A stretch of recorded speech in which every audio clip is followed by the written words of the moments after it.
Welcome back नाजरीन। और हम बातचीत कर रहे हैं क्या दौलत खुदावंद की तरफ से है।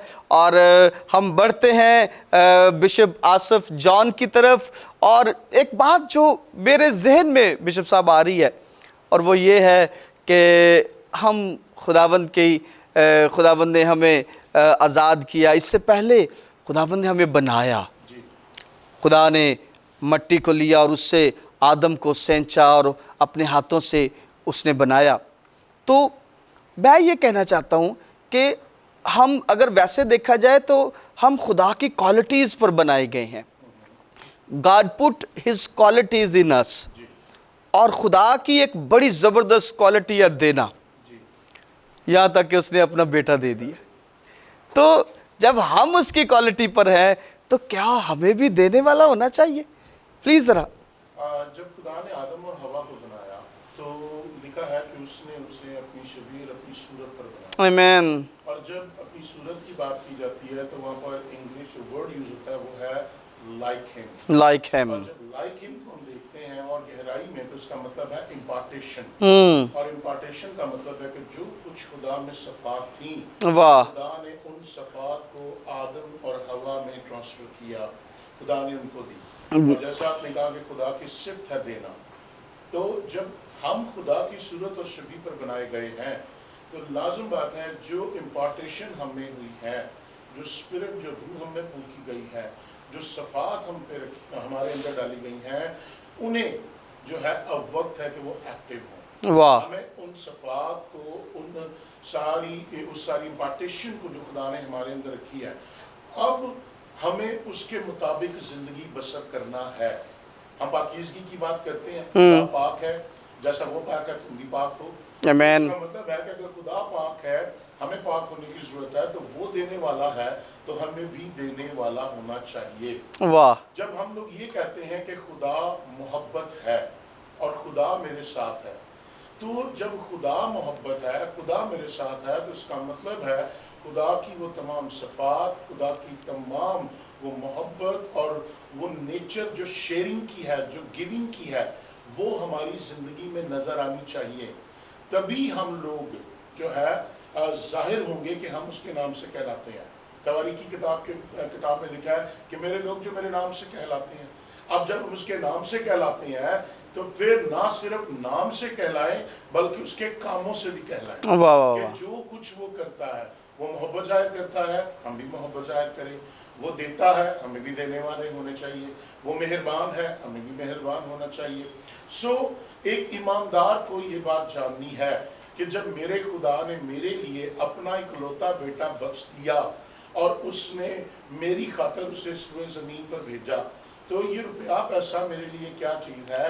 खुदा तो मुझे मेरे ख्यालों और मेरी सोचों से बढ़कर जो है वो मुहैया करता है और असुदा करता है। जो एक ईमानदार अगर वो खुदा परस्त है और वो ये कहता है कि खुदा मेरे अंदर रहता है, खुदा मेरे साथ है, मैं खुदा के साथ चलता हूँ, खुदा की मोहब्बत मुझ में है, तो फिर मस्ट उसे जो है वो देने वाला होना चाहिए। और जब वो देगा तभी जाहिर होगा कि ये खुदा के मुआफिक अपनी ज़िंदगी बसर करे। अच्छा, सिर्फ देना जो है वो मेरे एक क्वेश्चन है जो मुझे कंफ्यूज कर रहा है कि सिर्फ देना क्या लेना ही है या कुछ बिहेवियर की बात कर रहे हैं खुदा, कि कुछ ऐसा जो खुदा चाहते हैं कि इससे सीखकर, इससे स्टेप आउट होकर, ये पहला कदम है, ये सीखकर फिर दूसरा कदम और तीसरा कदम फिर चौथा कदम, कि जब हम खुदावंद में बढ़ते हैं कि सिर्फ देना जो है, कि जैसे हम आमतौर पर किसी बच्चे को कोई पैसे देते हैं और उसके बदले में कुछ चीज़ मिलती है तो हम उसको सिखा रहे होते हैं। फॉर एग्जांपल बिशप साहब, मैं इसको यूँ लेता हूँ कि जैसे मैं अपने बच्चों के साथ जाता हूँ तो मैं अपने बेटे को कोई चीज़ हम लेते हैं तो मैं उसको भेजता हूँ कि जा और लेकर आ और हिसाब भी पूरा लेके आई। ठीक है, ये मैं उसकी ट्रेनिंग कर रहा होता हूँ कि वो जब जाएगा वो इंटरेक्शन करेगा, वो कॉन्फिडेंट होगा, वो हिसाब करेगा उधर खड़ा होकर कितने पैसे लगे हैं, कितने वापस आए हैं। तो मैं ये समझता हूँ कि क्या खुदा हमें किसी बड़े मकसद के लिए तैयार तो नहीं कर रहा, सिर्फ देकर कि हाँ अगर तू देगा तो ये मिलेगा, तो क्या वो कुछ बड़ा कराने के लिए हमें तैयार नहीं कर रहा इन सारी छोटी छोटी चीज़ों से? जी बिशप साहब क्या कहते हैं इस बारे में? आज बिल्कुल ऐसा ही है। जिस तरह हम अपने बच्चों को बड़ा देखना चाहते हैं और फिर उनको उस ट्रेनिंग में लेकर आते हैं जी। कि वो सीखें और फिर उससे वो बहुत आगे बढ़ जाए, तो देने का अमल भी खुदा बाप ने हमें इसीलिए सिखाया है क्योंकि उससे हम उसकी रिचनेस में और ज़्यादा बढ़ते जाते हैं। और जैसे ही एक ईमानदार बढ़ता जाता है और उससे खुदा का जलाल और खुदा की बादशाही बढ़ती है। आमीन। और ईमानदार को हमेशा ये सीखना चाहिए कि वो खुदा के इस हुक्मों पर अमल करके देता रहे, कंटिन्यूसली देता रहे, और जैसे जैसे वो देगा वो इंक्रीज होता जाएगा। वाह। और जैसे जैसे वो इंक्रीज होगा वो और ज़्यादा डेवलप होता जाएगा। आमीन। जैसे जैसे ईमानदार डेवलप होगा खुदा की बादशाही ऑटोमेटिक इंक्रीज करेगी। अच्छा, और देखिए जैसे जैसे वो डेवलप होता जाएगा, ईमान में डेवलप होता जा रहा है, तवक्कल में डेवलप होता जा रहा है। जहाँ पर ईमान यहाँ पर था, उस डेवलपमेंट के बाद ईमान कहाँ पर चला गया, खुदा पर तवक्कल कहाँ पर चला गया, और वो बहुत सारे प्लान जो खुदा आपको और मुझे बाद में सिखाना चाहता है। फॉर एग्जाम्पल हम लाखों रुपए जो है अपने बेटे 10 साला बेटे को नहीं पकड़ा सकते, क्योंकि वो उसका टाइम नहीं है। उसके लिए उसी हिसाब से ही हम उसको दे सकते हैं। सेम उसी तरह से अगर हमें खुदा हमसे बड़ा काम लेना चाहता है तो इसका मतलब है वो हमें डेवलप करेगा।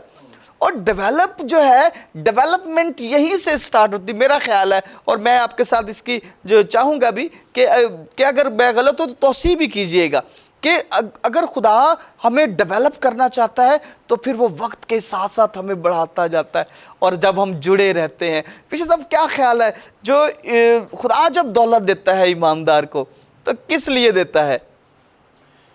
अभी हम लोग जब बात कर रहे हैं डेवलपमेंट की, तो एक आयत मेरे ज़हन में आ रही थी कि जो थोड़े में दयानतदार है वो ज़्यादा में भी दयानतदार है।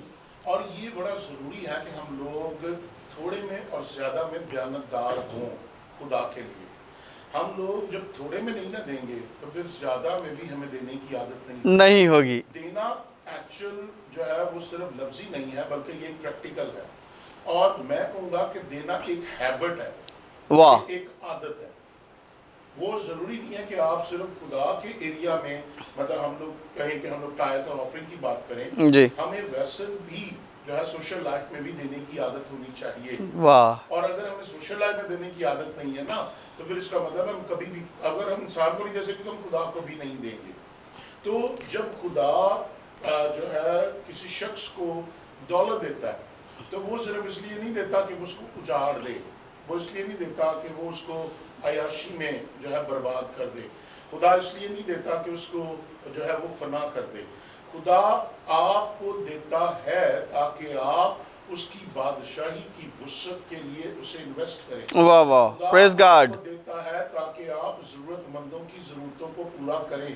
खुदा आपको देता है ताकि आप भूखों को खाना खिलाएं। आमीन। खुदा आपको देता है ताकि आप अपने खजाने को आसमान पर जमा करें। खुदा आपको देता है ताकि आप उसके वसीले उन तमाम लोगों के लिए जो है वो सहारा बने जिनको आपकी ज़रूरत है।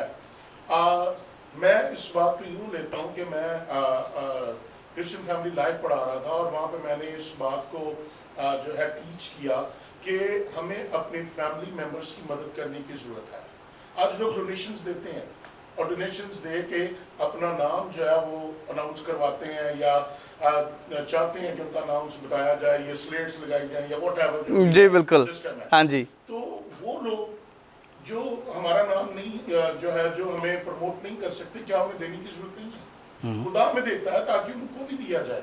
खुदा उनके लिए भी हमें देता है। वाह। सिर्फ हमारे ऐशो इशरत के लिए नहीं देता, खुदा हमारी एक्सपेंशन के लिए देता है।